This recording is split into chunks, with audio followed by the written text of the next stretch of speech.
Doctor, ಈಗ ಕೆಲವ್ರು ಹೇಳ್ತಾರೆ ನಾನು ಹೆಲ್ದಿ ಫುಡ್ನೇ ತಿಂತೀನಿ, ನಾನಂತೂ ಔಟ್ಸೈಡ್ ಫುಡ್ ಮುಟ್ಟೋದೇ ಇಲ್ಲ, ಎಕ್ಸಸೈಸು ಚೆನ್ನಾಗಿ ಮಾಡ್ತೀನಿ, ನಡೀತೀನಿ, ರನ್ನಿಂಗ್ ಮಾಡ್ತೀನಿ, ಆದರೂ ಕೂಡ ನಮಗೆ ಹಾರ್ಟ್ ಪ್ರಾಬ್ಲಮ್ ಇದೆ ಅಥವಾ ಇಂಥವರಿಗೆ ಈಗ ಯಾರಿಗೊಬ್ರಿಗೆ ಹಾರ್ಟ್ ಅಟ್ಯಾಕ್ ಆಗಿದೆ ಅಂದಾಗ ತುಂಬ ಜನ ಹೇಳ್ತಾರೆ ಅವ್ನಿಗೇನು ಬ್ಯಾಡ್ ಹ್ಯಾಬಿಟ್ಸ್ ಇರಲಿಲ್ಲ, ಫುಡ್ಡು ಚೆನ್ನಾಗಿ ತಗೊಳ್ತಿದ್ದೆ, ಯಾಕೆ ಹಿಂಗಾಯಿತು ಅನ್ನೋದೊಂದು ಡೌಟ್ ಇದ್ದೇ ಇರುತ್ತೆ, ಆ ಒಂದು ಕ್ವೆಶನ್ ಬರುತ್ತೆ.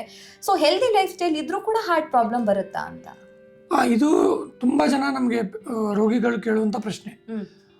ಇದು ಕೆಲವೊಮ್ಮೆ 3-4 ಫ್ಯಾಕ್ಟ್ರು ಇಲ್ಲಿ ಕೌಂಟ್ ಆಗುತ್ತೆ. ಒಂದು ಅವ್ರ ಅದೃಷ್ಟ, ಕೆಲವೊಬ್ಬರಿಗೆ ಬೇಗ ಬಂದ್ಬಿಡುತ್ತೆ, ಕೆಲವೊಬ್ಬರು ಚೆನ್ನಾಗಿ ಸ್ಮೋಕ್ ಮಾಡ್ತಿರ್ತಾರೆ, ಅವ್ರಿಗೆ ಬಂದಿರಲ್ಲ. ಅದರ ಅರ್ಥ ಸ್ಮೋಕ್ ಮಾಡಬೇಕು ಅಂತಲ್ಲ, ಸ್ಮೋಕರ್ಸಲ್ಲಿ ಬರೋ ಚಾನ್ಸ್ ವೆರಿ ಹೈ.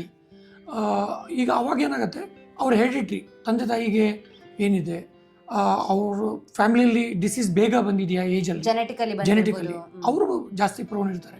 ಸೆಕೆಂಡ್, ನಮ್ಗೆ ತಿಳಿದೇ ಇರೋ ಹಾಗೆ ಸ್ಟ್ರೆಸ್ ಲೆವೆಲಲ್ಲಿ ಆಗಿರುತ್ತೆ.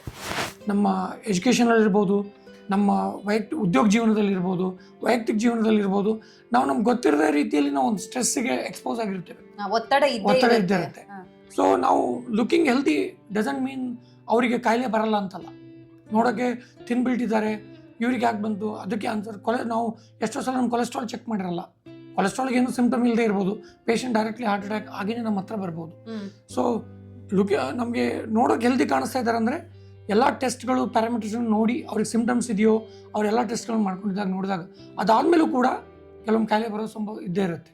ಅಂದ್ರೆ ಹೊರಗಡೆಯಿಂದ ಹೆಲ್ದಿ ಆಗಿ ಕಾಣೋದು ಮುಖ್ಯ ಅಲ್ಲ, ಒಳಗಡೆನೂ ಹೆಲ್ದಿ ಆಗಿರ್ಬೇಕು ಅಂತ. ನಾವು ಎಷ್ಟು ಕಾಮ್ ಆಗಿದ್ದೇವೆ, ನಾವು ರೆಗ್ಯುಲರ್ ಎಕ್ಸರ್ಸೈಸ್ ಮಾಡ್ತಾ ಇದ್ದೀವ, ಆಮೇಲೆ ನಮ್ದು ಜೆನೆಟಿಕ್ಸ್ ನಾವು ಯಾರು ಚೇಂಜ್ ಮಾಡೋಕ್ಕಾಗಲ್ಲ, ನಮ್ಗೇನು ಜೆನೆಟಿಕ್ಸ್ ಬಂದೇ ಬರುತ್ತೆ, ಅದನ್ನು ನಾವು ಚೇಂಜ್ ಮಾಡೋಕ್ಕಾಗಲ್ಲ.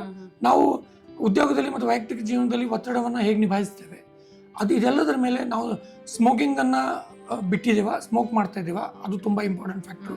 ಶುಗರು ಮತ್ತು ಕೊಲೆಸ್ಟ್ರಾಲ್ ಆಮೇಲೆ ಬ್ಲಡ್ ಪ್ರೆಷರ್ ಇದ್ದರೆ ಅದನ್ನು ನಾವು ಸರಿಯಾಗಿ ನಿಯಂತ್ರಣದಲ್ಲಿ ಇಟ್ಕೊಂಡಿದ್ದೀವ, ಇದೆಲ್ಲ ವಿಚಾರಗಳನ್ನು ನಾವು ನೋಡಿಕೊಂಡೆ ನಾವು ಹೆಲ್ದಿನ ಅಥವಾ ಅಲ್ವಾ ಅಂತ ಡಿಸಿಷನ್ ಬರಬೇಕು.